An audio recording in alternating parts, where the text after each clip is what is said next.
So your whole life has been a lie. Welcome. Mine has too. Your whole life has been a lie. You've been performing for others the entire time, and you realize you don't know who the fuck you are. You've built an identity based off of chasing success, self improvement, like a lot of these self improvement jerk offs tell you to. Um, you've based your entire worth off of what you have versus who you are. And now you find yourself in a weird spot because you're the most competent in every single room that you walk in, and everyone will tell that to you, but you still find it hard for you to believe. All the women go after you, but when you're with them, there's still a lot of doubts of, why am I not enough? Why do I still feel like I don't deserve this woman? Why do I still feel smaller than what I actually am? You hang out with other men who are less competent, but it seems like they're just more comfortable in who they are, and that's unsettling for you. The truth is, you've allowed your entire life to be defined by what you have, what you don't have, what you lack, what you don't lack. And now you have an identity crisis because you realize that there's a huge problem, and you feel like an imposter. You feel like a fraud because on paper, you have everything. On paper, you're the most capable, you're the most competent, you're even the most handsomest, but you still know that there is a gap between the man that you know you can be versus how you actually show up.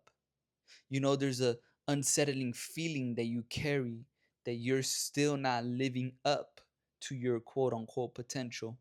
And you've been on this channel long enough. I fucking hate the word potential. Straight up. I hate that word because potential means you're measured. I ain't measured. You ain't measured. We limitless, dog. So we walk like that.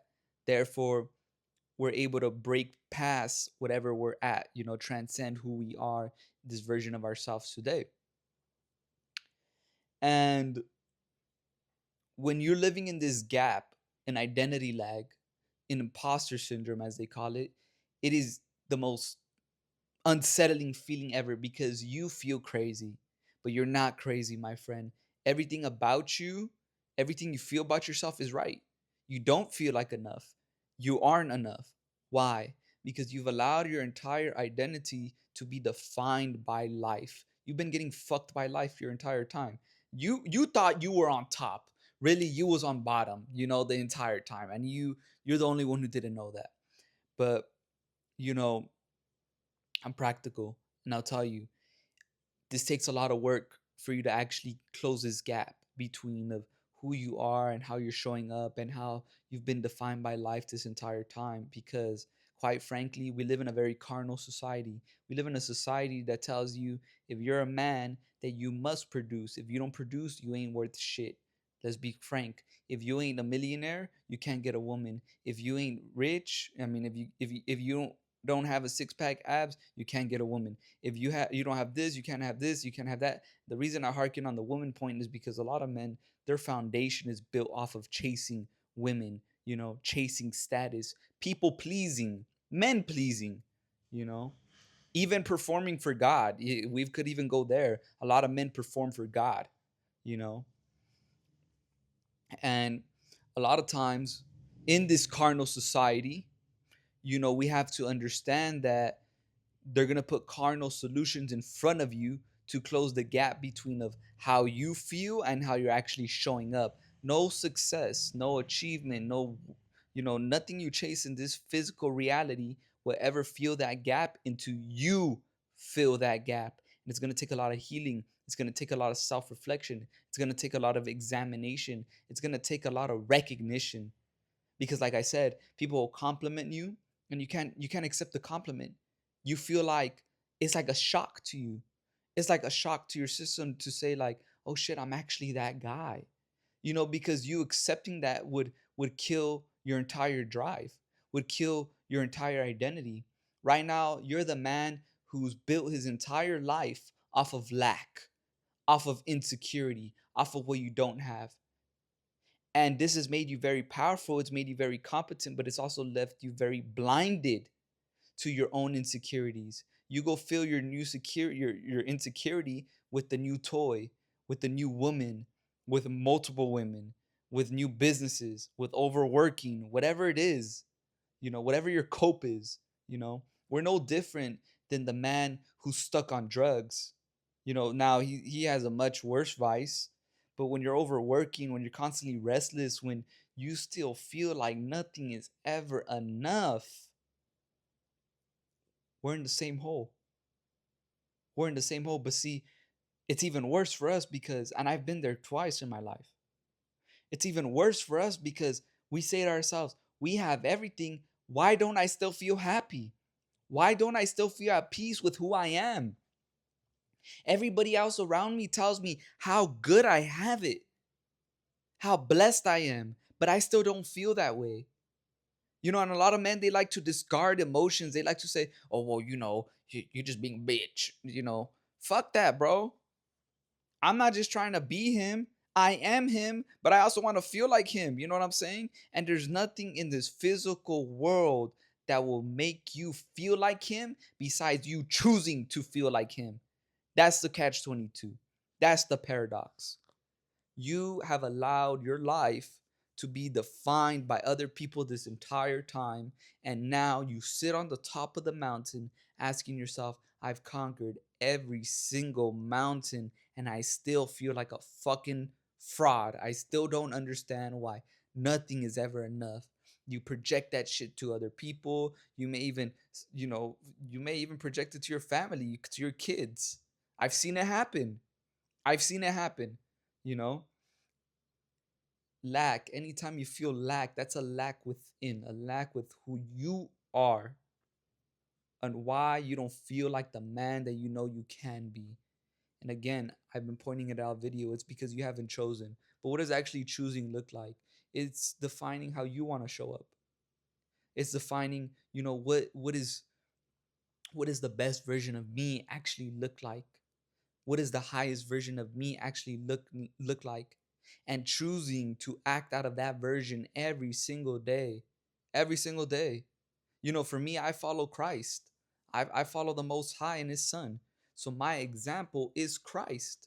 That is the epitome of who I want to become like, to the best of my ability. Not only live the word, but embody the word, right? Embody the man that the Most High made us to be, that God made us to be, right? And I look at the image of Christ and I say, he is the Son of God, and I call myself a son of God. I must move closer in his image so that way I could get closer to the Most High. But that is my belief, that is my prerogative. Who will you be and who you decide to show up as? you know a lot of men, they walk around, oh, well, I'm known for being handsome, I'm known for being smart. But these are all things that people tell you. Do you actually recognize that in yourself? Do you actually think that about yourself? Do you actually believe that about yourself? Women may say that you're sexy, you're hot, but do you actually believe that about yourself? Or are you only allowing their opinions to validate you? You may even be in denial that comments have influenced you your entire life. You may even say, well, I don't give a fuck about what nobody says, but deep down inside, motherfucker, you do. I've been there. I used to say I don't give a fuck about what nobody says, being all hard and shit. But let's be real. We all care about what other people think. We all care about what other people think. And if someone tells you they don't, they're lying. But see, do we allow that care to actually bring us down, or do we, rise above that care? It's about how we mitigate those cares, you know. It's a very zombified place to be in when you don't know who you are. And I've been to that mountain twice. One when I was younger, when I was 16. I didn't grow up in a bad family. I grew up with a good family. I grew up with a father who worked hard all his life and built a great family household. And before I found the Most High, I was sitting on my bed asking myself, how is it that I have everything and I still feel like I'm lacking? How is it that everything that my father didn't have, I still feel like I'm lacking? And I thought to myself while I was lying in my bed, am I ungrateful? Like, what am I still lacking? I have everything that my father did not have: a family, loving parents. I didn't have to worry about food on the table. I grew up, as many will say on the outside, everything given to me. Now, to their own testament, they will say that's not the case, you know, but I was still lacking. And for me, I was lacking the most high. I was lacking the direction and the guidance, the wisdom, the knowledge that he provided for me, that he provides to me to this day to be able to even speak on camera. I'm 23 years old. I shouldn't know what I know, but it's all because of the grace and glory of the Lord that I'm able to speak on these things, right? And I went through my own identity crisis. I got the achievements, I got the success, but I didn't realize my entire self worth was built on what I lacked. Because just as I asked myself that question when I was 16 years old, I built a very competent life when I was 19, where I actually lived up to every single every single dream that I had. I wanted to be an entrepreneur. I didn't want to be tied to no fucking job. I never wanted to work a job. I never wanted to, but I ended up having to. We're gonna get to there. Um, I had a business where I was working like 15, 20 hours and I'm making shit. I was making what I make at my full time job on less hours, which is fucked up if you think about it, but that's reality. You know what I mean? I learned that it happened for me, it didn't happen to me. Okay. Then, I had a woman that I really loved. I loved her so much. And, she was great. She was great, but I couldn't lead her. Why? Because of my own insecurities, my own doubts, my own lack, my own imposter syndrome. Is that, why did I live up to everything that I knew I could as a kid, and I still felt short of the man that I always knew I could be? I still felt like I was not enough. And that pressure, now compounded with all the responsibilities, all the tension I had, led me to doing something that I never wanted to do, was betray my faith. Because now I started compromising. Now I started negotiating. Now I felt suffocated. Now I felt like, I got to turn away from the Lord. And I went through that, and it was very ugly. It was very ugly. And it took me a long time to forgive myself for the things during those time period, breaking my word to myself, getting fat, losing my business, allowing my relationship to allowing my relationship to deteriorate, and living with that guilt every day that I didn't live up to what she should have had, live up to the businessman that my family seen me as a 19-year-old, live up to the little boy inside of me who always seen what I could have been or who I was meant to be. That guilt ate at me every single day, that pressure every single day, you know. But I realized that it was the greatest thing that ever happened for me. Greatest thing that ever happened for me, because now I'm able to speak on here and speak on camera and go through have gone through those things, because I proved every single doubt that I had about myself wrong. I proved every single doubt that my family had about me wrong. And I did it, and I couldn't sustain the level I needed to be at to sustain the business, to sustain the woman, to sustain everything I had it built in my life already. And that's something I want to help you avoid, because you're on a ticking time clock. You're on a ticking time bomb, my friend. You're on a ticking time bomb, and it's only a matter of time before that fraud inside of you catches you up, that inner critic catches you up, or even worse, you're going to be building all your life. You're going to be so competent, so successful, and still feel less than the guy who makes less than you, who looks worse than you. But you know what that guy's going to have? He's going to be so rooted in who he is that he's going to look at you and say, shit, you may have everything on paper, but you don't have the spirit that I carry, you know? And that's a sad reality for most men. They will never get to choose who they are.